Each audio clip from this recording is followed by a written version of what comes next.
Oh, you're welcome. And it's a pleasure to be with you to talk about how we can support those with sensory issues, those of us who are on the autism spectrum, and with other conditions that may involve sensory processing.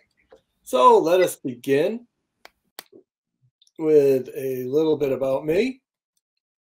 Things were very typical at first. At 24 hours of age, my wife says I looked like an egg.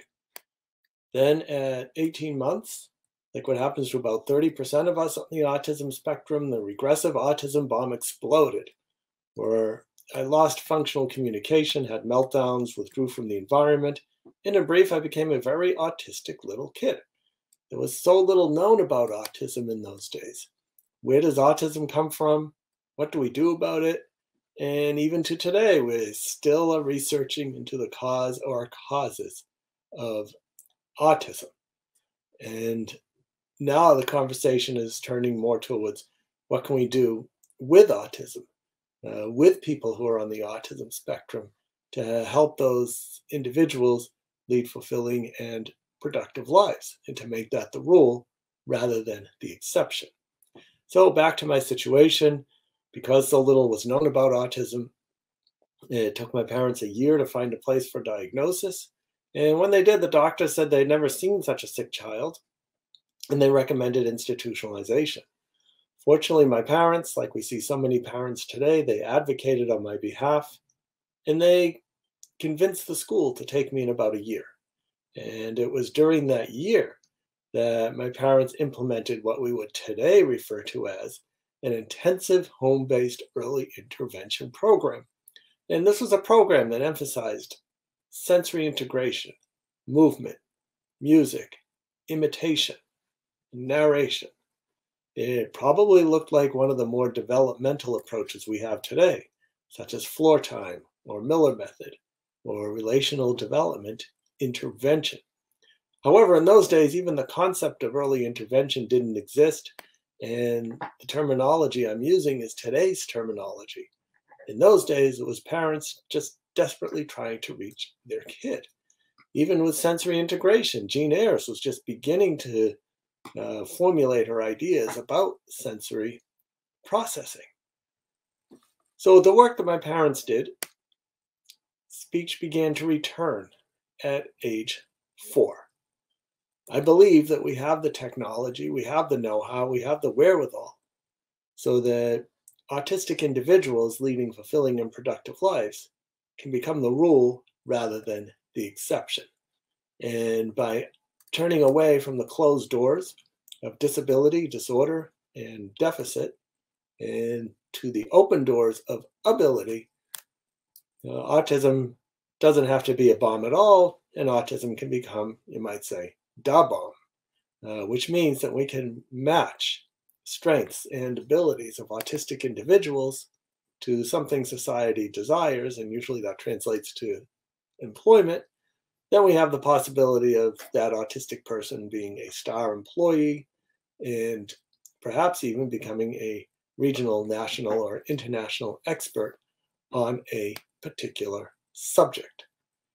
So, continuing on with my situation, um, at age 4, speech is beginning to return. I got reevaluated. Instead of being considered as psychotic and ready for an institution, I got upgraded to neurotic. So things were looking better in the world. At this age, I was found by my parents taking apart a watch with a sharp knife. I'd pop open the back, extract the motor, remove some of the gears, spin them around, and then put it back together again. And the watch still worked, and there weren't any pieces left over. So, incredible fine motor control to take apart a watch. And how could it be that I could take apart a watch, not even using the correct tools, and at the same time, I was a penmanship disaster area. One of the worst experiences I could have in school would be to walk into a room with a paragraph on the board because that meant that we were probably going to have to write it down. And by the end of the period, I had gotten through a few words and everybody else had gone to recess. So if we talk to occupational therapists about the neurology of these of why this may be the case. Perhaps due to using different parts of the brain at the same time. There may be other reasons that we don't know, but what we do know is that this is just one of many examples of the sharp lines of demarcation that can occur between the abilities that autism gives us and also the very real disabilities that come with being on the autism spectrum. And one important area that the Diagnostic and Statistical Manual of Mental Disorders recognized in 2013 was the presence of sensory processing disorder or issues for those of us on the autism spectrum. So my parents, noticing me taking apart these watches, or this watch, instead of looking at the closed door of disability, disorder, and deficit, they looked at the open door of ability and soon provided all kinds of other devices to take apart and to put back together.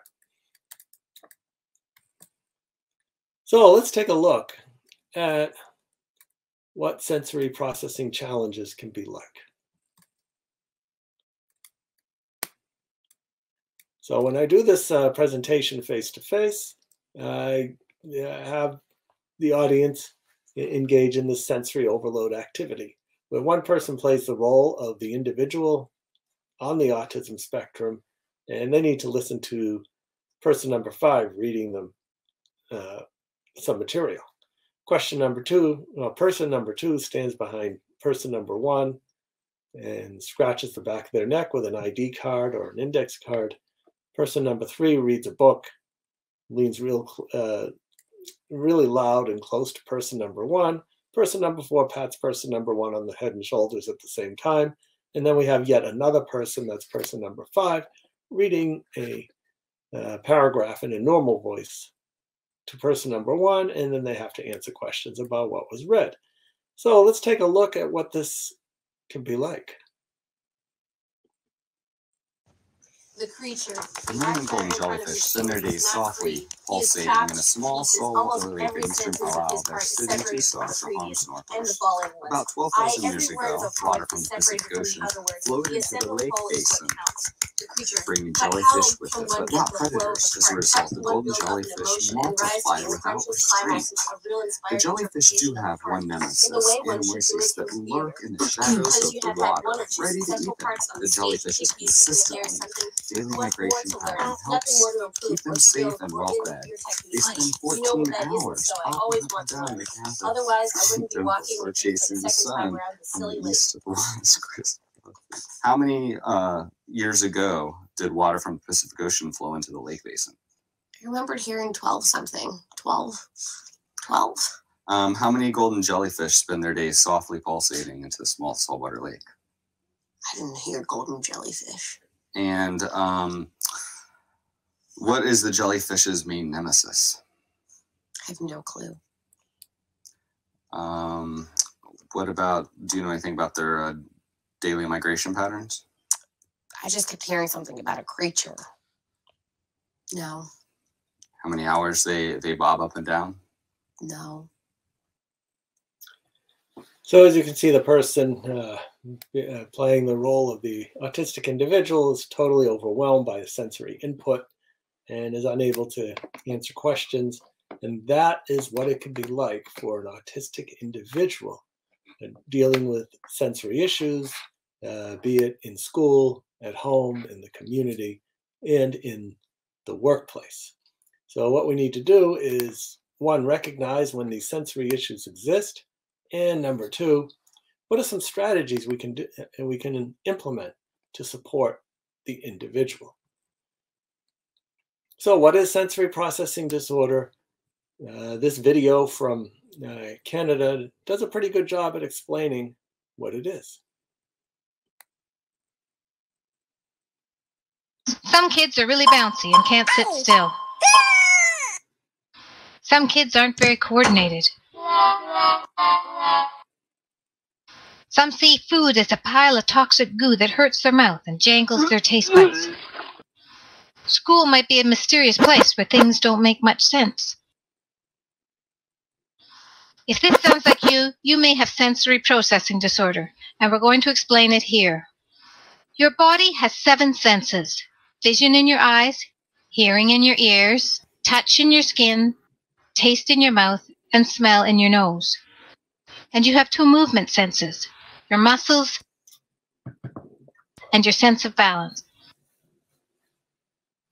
In sensory processing disorder, these senses don't communicate right with your brain. Think of the nerves connecting your brain and senses as a set of roads. Those roads should be smooth superhighways so that the senses and brain can communicate fast. If you have sensory processing disorder, then some of your roads are bumpy and rough. You can also think of the senses as having a broken volume control. If the volume is too high, you will feel your senses too strongly. If the volume is too low, you won't feel sensation at all. In fact, you'll want more. Some kids overcome these problems as they grow older. Others need help. Help is usually occupational therapy, and it's fun.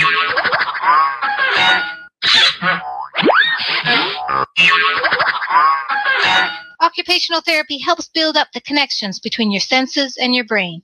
The more you do, the stronger and smoother they get, kind of like paving those roads. After a while, you'll learn to slow down and sit still, to pay attention, to eat, to be comfortable and happy doing movement. It takes time. There's homework, too.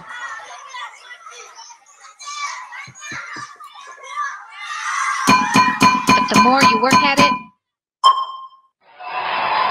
the better it gets. So a little bit of an idea of what sensory processing is, and in terms of the pathways for sensory information through the nervous system. So looking at it further, sensory processing is most of what the central nervous system does, organizing and processing information from the environment and making sense out of it, and at the same time organizing this input from all of your senses. And most of the time it works. However, there are times when it doesn't work, and that is when we have sensory processing disorder. So sensory processing disorder results from an inefficient processing of information in the brain. So we can think of it as a traffic jam or an indigestion in terms of information from the senses. And the important thing to keep in mind is that it's neurological in nature. So the ears, the skin, the eyes, the other sensory organs, they're working perfectly fine. It's what happens to the information as it is being processed. And what often happens is that the individual may be hypersensitive, or too much information comes in. They may be hyposensitive, which means not enough comes in, or they may flip back and forth between hyper and hyposensitivities. So let's take a look at what occupational therapists consider in terms of the senses. Senses tend to be divided into outer and inner senses. The outer senses of sight, touch, taste, hearing, and smell, we learn those in grade school. And then there are some inner senses, which include the vestibular, which helps us keep our balance. Proprioception tells us where our body parts are in space and how much force to use to accomplish a task. And then there are the inner senses, or I should say interoception, which are the inner senses. That is what tells us, for example, when we've eaten enough and we're full, or that gives us butterflies in the stomach when we're nervous, or when it's time to go to the bathroom. And often children on the autism spectrum who have difficulty with being toilet trained is that they just are unable to receive the internal information that the body gives that's telling you, it's time to go to the bathroom and conduct your business. And if that information is not getting through, then that's going to cause a lot of challenges in terms of toiletry. And getting back to proprioception, that tells us where our body parts are in space and how much force to use to accomplish a task. And for example, if I ask everybody to touch the back of your chair, you would all reach back and touch it and wouldn't think twice about it, because you have a pretty clear indication as to where your body ends and where the environment begins. For autistic people, that definition between body and environment is not often that clear. And if you don't know where your body is in the environment, you won't be able to do much of anything. Also, how much force do you use to accomplish a task? And an example where this comes out is penmanship. Getting back to penmanship, as I described earlier, I'm a penmanship disaster area. And it takes a lot of concentration for me to focus on just how hard to hold the pen or pencil and how far to move it around to write neatly. And if we're concentrating so hard on the mechanical aspects of writing, how much is left for the creative aspect? So getting to the outer senses, fluorescent lights are a common challenge for people on the spectrum. Many of us perceive fluorescent lights like you perceive a strobe light. Well, strobe light is fun during holidays and parties, but you wouldn't be very productive spending all day in a room with a strobe light. Haircuts. Many autistic people have difficulty with haircuts. And for me, it wasn't the light touch or the buzzing of the scissors like it is for many people, but when hair gets cut, each strand gets a little tug along the way, and some of us feel it more than others, and I felt it a lot. And that is why haircuts hurt. Other aspects of sensory issues, ticking alarm clocks. Many people like this sound. For me, they draw all of my attention. And as a result, I can't concentrate on anything else. So if there's one of these clocks in my room, the first thing that happens is that the batteries get taken out or the whole clock gets removed. My wife and I have such a clock that she uses to time her practice sessions on the harp. And then she leaves that blasted thing out there ticking on the table. I close it up, I put it under a chair cushion.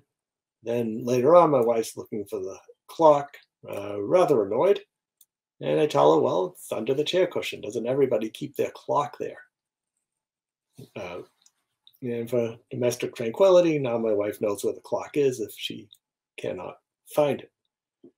So those are the outer and inner senses. For me, I tend to be hyposensitive. And what that would mean is that I'm a sensory-seeking child. I was the child who would spin around in circles and spend all day on a roller coaster. And now as an adult, I get my sensory input another way, which is part of the reason that I speak at autism conferences around the world, because it involves flying in an airplane. And in a couple of days, actually tomorrow, I'll be on an airplane off to Switzerland to speak at a conference there. And I will enjoy the sensory input, the vestibular and proprioceptive input as the airplane takes off. And if it goes through bumpy air, that's fine with me. I enjoy the roller coaster ride. I'm not sure why other people are turning various shades of green, but they are. When this happens, I'll look at the wings of the airplane. I'll see the wings flapping up and down. And the reason why the wings flap during turbulence is because airplanes are autistic and they're flapping and having a great old time flying through the air. So as we consider sensory issues, let's take a look at a couple of quick videos. One has to do with recessed lighting fixtures.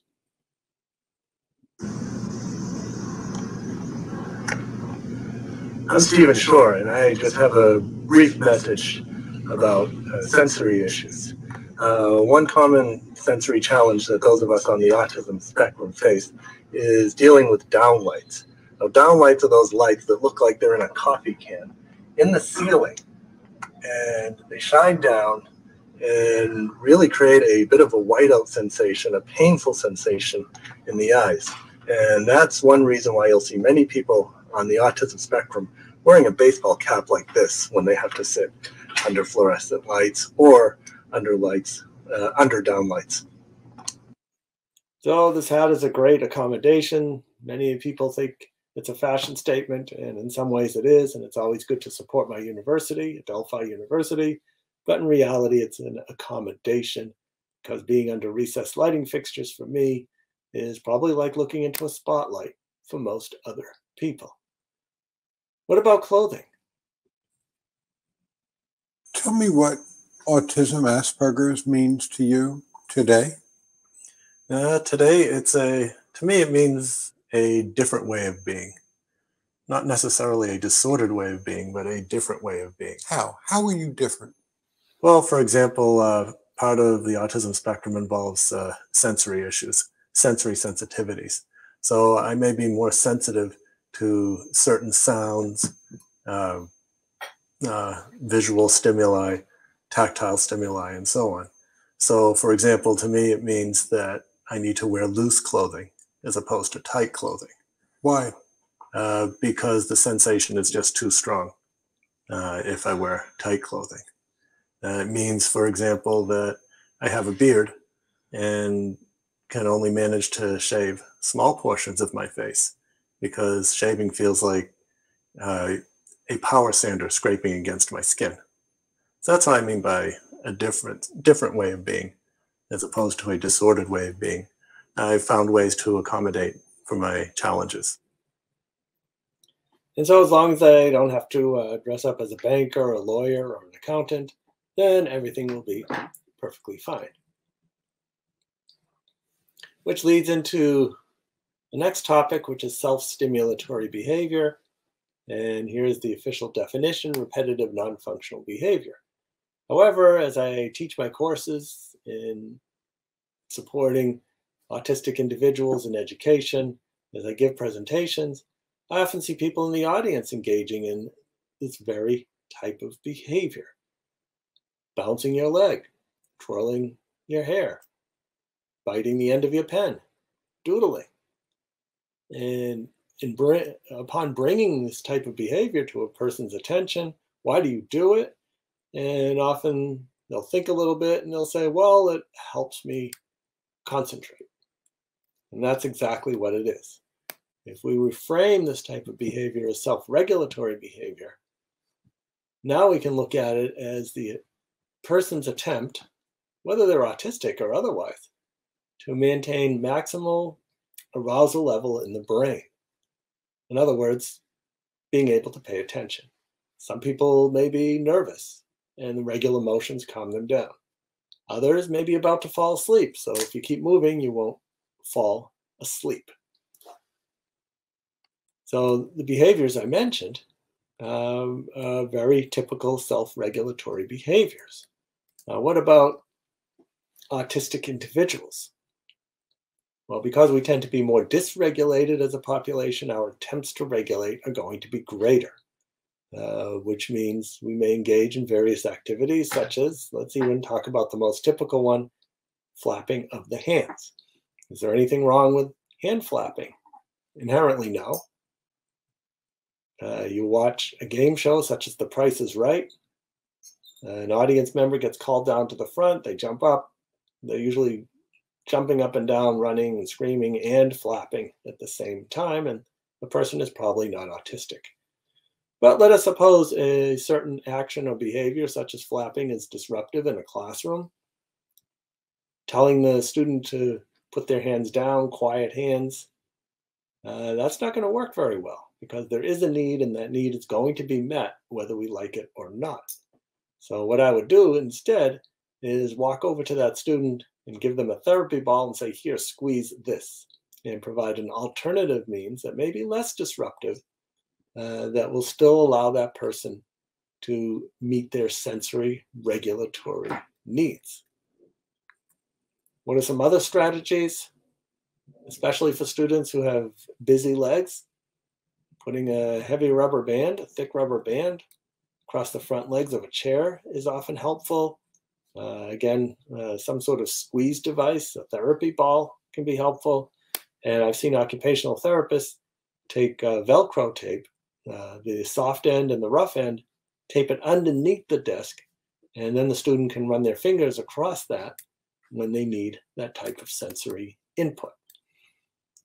Sometimes I wonder if this fellow has some sensory issues, and if you know somebody with these types of characteristics, then they may have a mild set of sensory challenges. That said, autistic people do not corner the market on sensory issues. You can have sensory issues and not be autistic. However, if you are autistic, then you most likely have sensory issues. What are some other sensory challenges? And when we experience this type of sensory overload, it can create a bit of a sort of a post-traumatic stress syndrome in the person on the spectrum.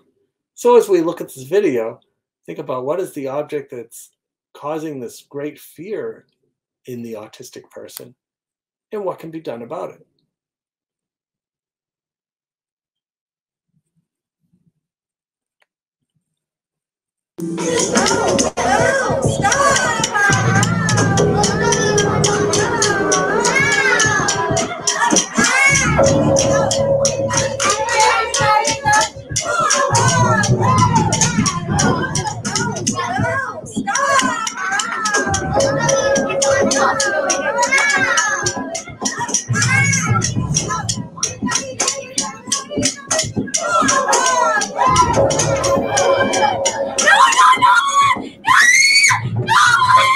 Pink one, yellow, red.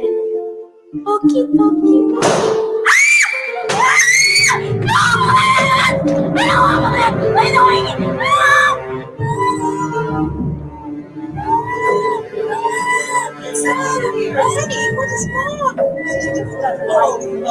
It's just a balloon. Oftentimes, we are not aware of things that are very overwhelming for a child with special needs. We have a bit of detective work to do. We don't look to control the behavior, but to manage the environment, to create as comfortable a situation and a waiting room experience for them while they're waiting to see our doctors. I see she's taking the balloon away. See? The balloon is way over there. It's Ryan. Hey, how are you? It's Karen. It's Nurse Karen. Do you know what? Dr. Weiss is ready to see you in just a few minutes. You want to come with me? I've got a great room we can sit in. Come on. Come on, sweeties. Great job. One child may love the sound of a balloon popping, right? Because they like that noise. Whereas another child, that noise can be overwhelming to them, right? Right. What can someone do in their world to be able to tune into different kids with different sensory systems? I think, number one, it's important to just be aware that every child is different, and especially a child who's autistic or anywhere within the autistic spectrum. Every child is going to react differently. And like you said, some kids are going to be extremely overreactive and even anticipate the fear of having a balloon in the room because it may be loud. It's the unknown. And for some kids, it's too much to handle. They're not doing it as a behavior, but they're more doing it as there's a fear, there's an anxiety about the unknown, maybe from a past experience. Another aspect of our sensory system is that we often have difficulty with foreground and background. And what that means is that sounds that most of us ignore, we receive full strength. So we might be able to compare that to watching TV with all of the stations on at once instead of just one. So it's the balloon. Many people do not like balloons, again, autistic or otherwise, because of the possibility they might make that explosive popping sound when they pop. And another aspect of the sensory challenges many face is foreground and background, keeping sounds that should be in the background, like ticking alarm clocks in my case, and sounds that should be in the foreground. So what happens neurologically with sensory processing? All information, sensory information except for smell, enters through the brainstem. Smell goes directly to the brain. which is why we see so many types of aromatherapy. And at this point, the brain makes a decision as to whether this information is useful or not. And the brain has a sort of filter, which filters out a certain amount of sensory input. 75% of sensory input is discarded.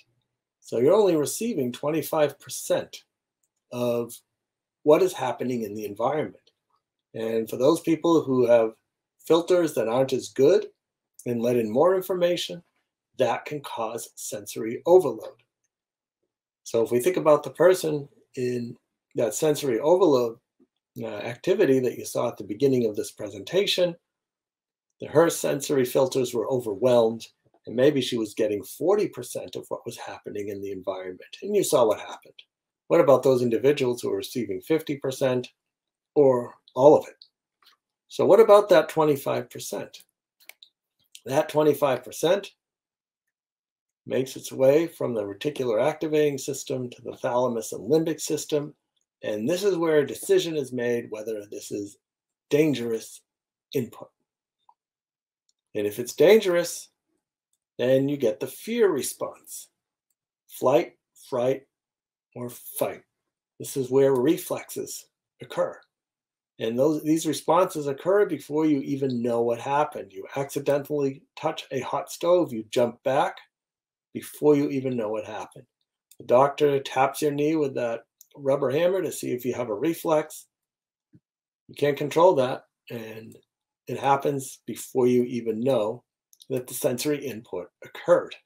And this is an important thing to keep in mind in terms of sensory processing for autistic individuals, because their brain may be acting, or the subconscious part of the brain may be acting before the person is even aware of what is going on. Well, for the rest of the information that's not threatening, this is where memories are made and further processing can occur. So if you want more information about sensory integration, and if you're interested in music as well, Dorita Berger has this great book which looks at it from both subject areas. So let's take a look at an example. We've got Keith, the light switcher. So Keith is a student in class. He often turns off the lights. We ask him why he's doing that. He just says he doesn't like the lights. So why might Keith be doing this, and what might be done about it? So one thing we need to consider is that Keith may have a sensitivity to fluorescent lights. He may be perceiving them like a strobe light. He doesn't like that all day, or at least in class. Or maybe he has a sensitivity to recessed lighting fixtures and lights shining down from the ceiling. For him, I like looking into a spotlight. He doesn't like that at all. Nobody else would like it either. And if that's the case, then something must be lighting or an accommodation, such as wearing a baseball cap, may work. We may have to change the type of lighting or move Keith to another area of the room where there's less lighting, or maybe even unscrew the fluorescent light that's right above his head. So this is a possible explanation for this challenging behavior of turning off the lights. Not all challenging behavior will be sensory. However, it's always important to consider that as a possibility and to at least rule it out. Here are some resources. More of them are being developed all the time, and this could be a good start to learning more about sensory processing and also the strategies that we can use to support individuals with these challenges. Let's take a look at Robert. This occurred in a school for autistic children that I taught at, will remain nameless to protect the guilty. And with Robert, upon entering the school gym, he would kind of look around, get a funny look on his face, and throw up on the floor. He would be told that throwing up in gym is a poor choice of behavior. Robert helped clean up the mess before sending him off to timeout. So what is happening with Robert? why is Robert throwing up? And the talk around the school was that Robert was actually very manipulative, and he had trained himself to throw up so that he could get out of the gym. However, I think there might be a different explanation. And if we think about physical education, especially in grade school, it tends not to be a pleasant experience, even for those who aren't on the autism spectrum. For Robert, well, there's a lot of noise in these gyms. Often they smell. He may be getting bullied. He may be the last person picked on a team. He may get very anxious. And when people get extremely anxious, sometimes they throw up. So how might we address this issue? Perhaps I'd have a conversation with Robert to, one, validate the difficulties he's having in gym, and then come up with a plan. Hey, Robert, everyone has to get their exercise. We need to go to gym. However, I'll be standing by the side like I always do. And when you've had enough, you just come over to me and we'll go outside and we'll engage in some other activity so you can get your physical exercise. And in this situation, Robert knows that he has an escape route if he needs it. That may reduce his anxiety, and when anxiety goes down, functioning goes up, and he may end up spending more time in gym. And if he really can't take it, we find something else to do. And this is a little bit similar to a situation I had in gym. I didn't like physical education either. This was in middle school. And then one day I noticed that there was a poster on the wall that said 100-mile club. And what that meant is that if you walked or ran around a track 100 times, then that was 100 miles. You worked on it over the semester, and they put your name on the board. So one day I asked the phys ed director, the teacher, gee, I wonder if I could work on the 100-mile club today. And he said, sure, go ahead. And then I asked him if I could do it in my civilian clothes, which would meant I wouldn't have to change in the locker room and wouldn't have to deal with any of the problems that often occur in the boys' locker room. Probably similar things occur in the women's, females' locker room as well for women who are on the autism spectrum. So what was interesting to note is that upon asking this phys ed director if I could use this alternative means of getting my physical education, there wasn't an IEP meeting. There was no team meeting. He didn't call my parents. He didn't talk to my homeroom teacher. But he just intuitively understood that I needed to get my physical education in another way. And he said, fine. And he probably even didn't think about it that much. It was just more of a sense. And this is what we need to support individuals on the autism spectrum. It's more of a frame of mind and being sensitive to what the challenges are that we face and what might be some possible accommodations. How do we assess sensory challenges? Let's take a look at the sensory profile by Winnie Dunn and Katana Brown. It's the go-to assessment, or one of the go-to assessments. It focuses on different age levels, as you see here. Young children, toddlers to 10 years of age, and then 11 years and up. And what this assessment does is it evaluates processing across these 6 areas. And once the answers are given, and it's a questionnaire type of assessment, so anyone who has the ability to read and understand the questions, they can fill it out on their own. Otherwise, you fill it on behalf of the individual. And then you'll get results that give you scores in terms of registration, sensitivity, and sensory seeking or avoiding. So how does this work? Well, again, you answer a number of questions on a Likert scale, which then get all added up and scored, like you see on the left page. And then you translate those numbers onto the graph, put little X's or circles around where it is. And the average person, for example, would get a square. But some people may have corners of the square either pushed out or pulled into the middle. And that would suggest differences in sensory processing.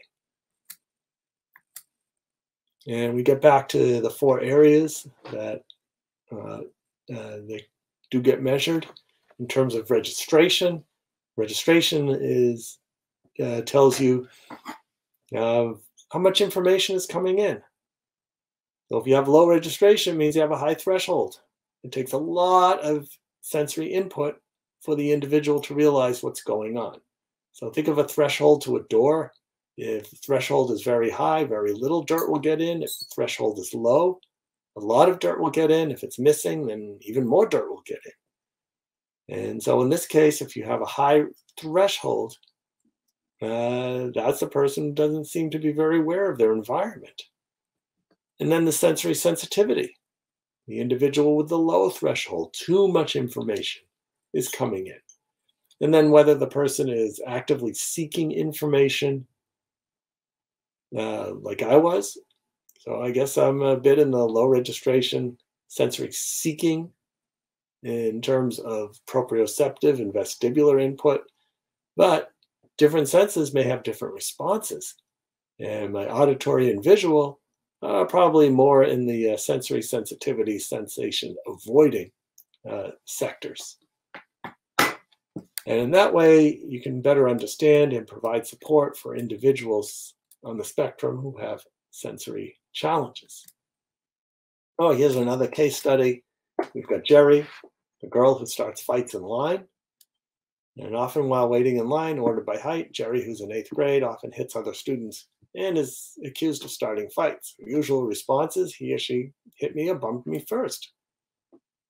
So you observe what is happening. And what you see is that sometimes a student's coat or their hand brushes Jerry and she overreacts. Why is she overreacting?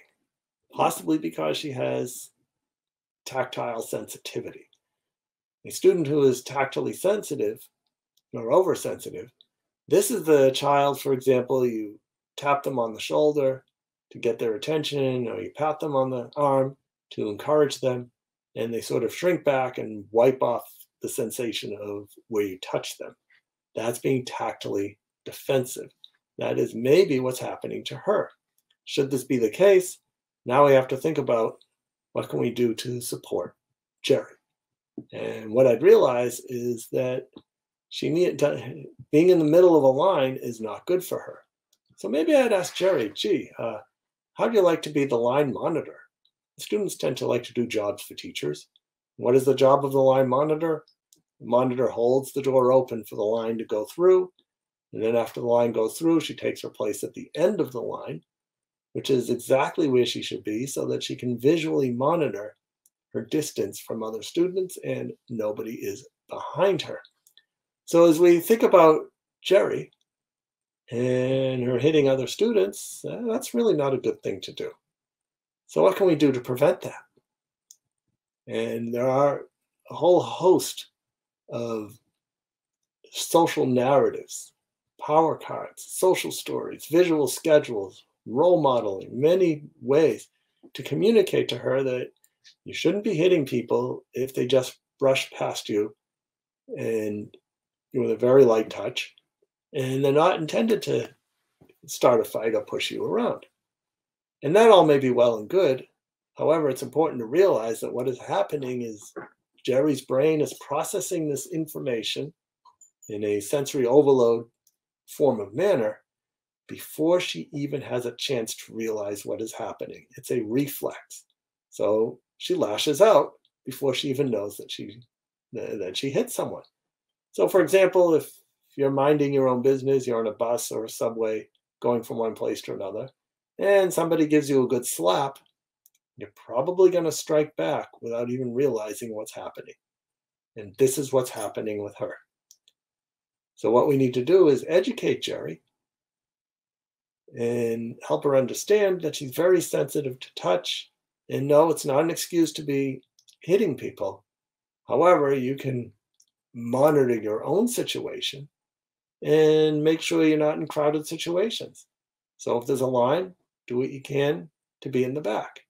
If there's a crowd of people going through a location, let them go through first, and then you follow so that you don't get unexpectedly touched. So here I am at age 13, middle and high school. You don't need to be autistic to have difficulties in middle and high school. But one reason that middle and high school is actually easier for me is I was able to engage in my special interest of music. I joined the band, which gave me a structured activity to mediate my interactions with others. And is also part of the reason that I give music lessons to individuals on the autism spectrum, because with music, this can be a great way in which to develop interactions with others and be involved in the community as a musician. So I was happy with music. I got so involved in music that I decided I needed to learn how to play all the instruments. I'd spend hours in the instrument closet, taking instruments apart, just like the watches, putting them together, figuring out how they worked.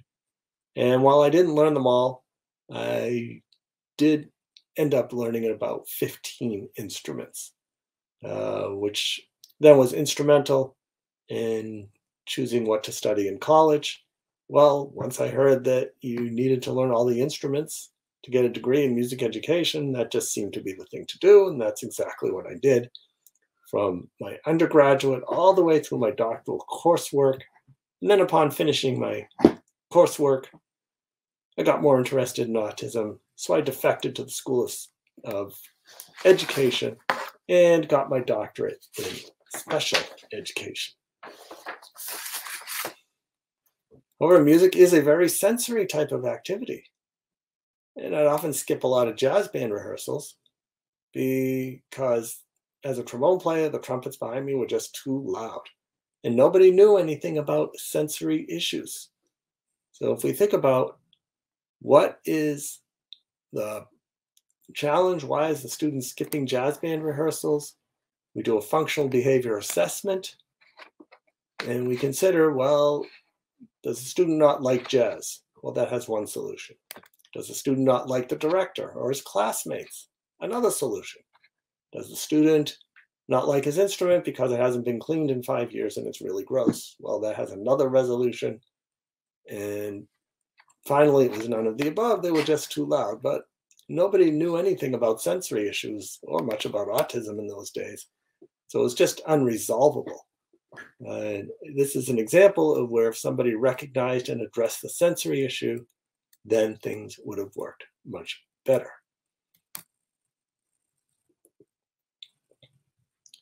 So as we consider sensory overload, here's an example of what can happen in the community, say a city environment that can cause sensory overload.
And so sounds that we so often take for granted, but can create sensory overload in a susceptible individual, whether they're autistic or otherwise.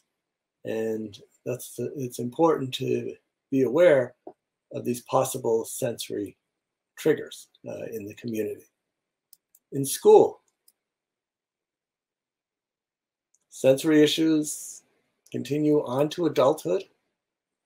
And here's an example of a student who's in ostensibly a quiet environment to take a test. But how quiet is the environment? And what accommodations might we develop for this individual?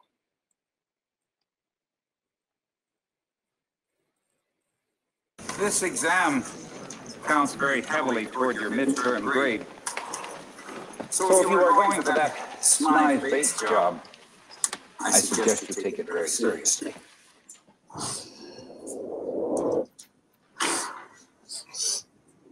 Excuse me, somebody isn't Cecily clean this morning?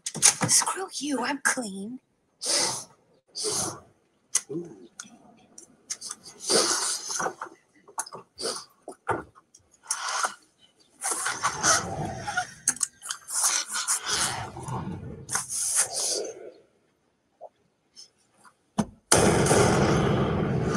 All right, people. You have 1 hour to complete this examination. And you may begin now.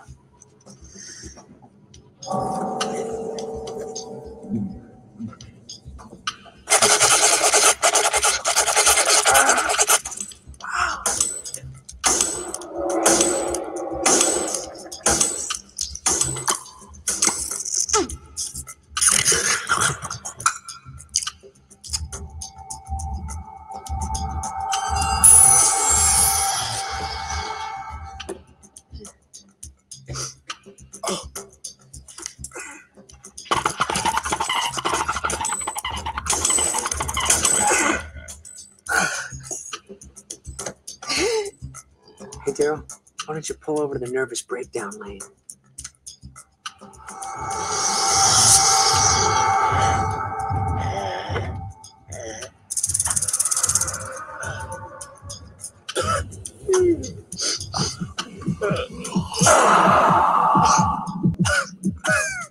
Hey, Weezy Jefferson, bring it down a notch.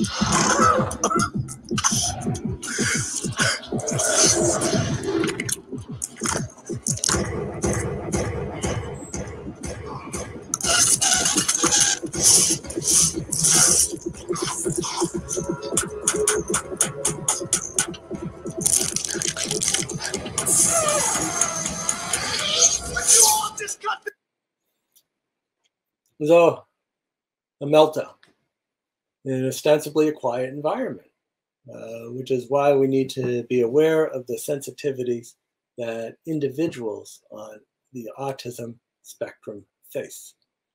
And for education, often a common accommodation will be to provide a quiet room or a separate room for the student to take their exam. Other areas to consider in terms of sensory challenges for people on the spectrum, which will be explored in a future presentation, is what about relationships as autistic people transition to adulthood? Dating and intimate relationships tend to be very sensory types of activities. Hygiene is often a challenge for people on the spectrum.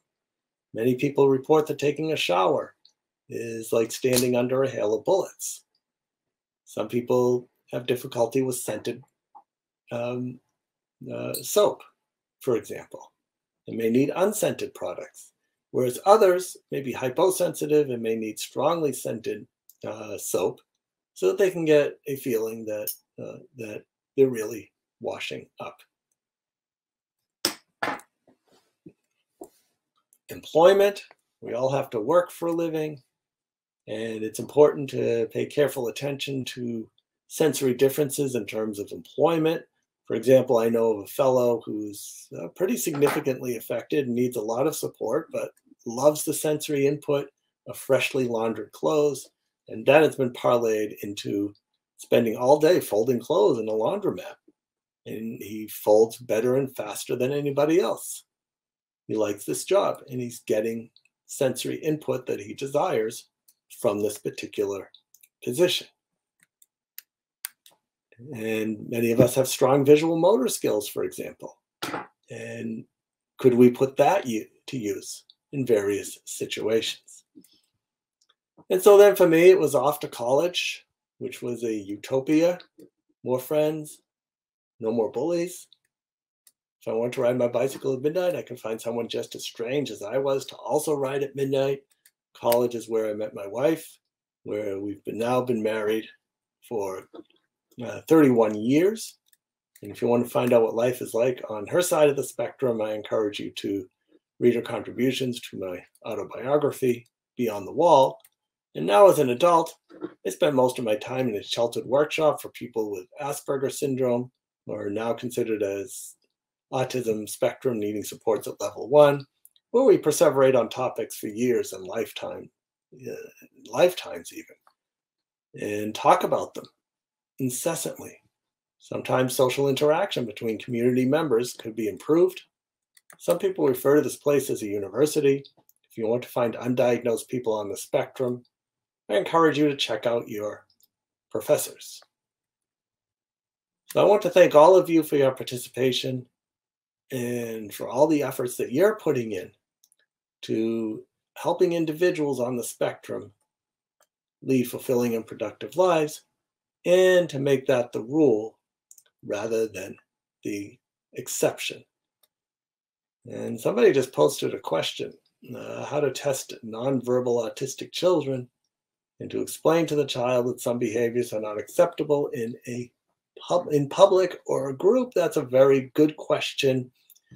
And it's really a matter of observation, and also having a qualified occupational therapist who understands sensory issues and also understands students on the spectrum or individuals on the spectrum who don't speak and have developed other ways of communicating. And often just observation, formal or informally, will guide you as to what a person prefers sensory-wise and otherwise as well. Behaviors, sometimes we just need to redirect. If there's a behavior that a sensory, or I should say a self-regulatory behavior, otherwise known as a STIM behavior, that's not that's disruptive in a situation, can we find another place to engage in this behavior? Can we find a substitute by understanding that there's a regulatory need to either upregulate or downregulate? And is there something else that individual could be doing to meet that same need? And I think it's time for the next presentation. Yes, thank you so much for this, such an inspiring and great presentation. I actually posted this question. It was somebody who is watching who actually asked for this question.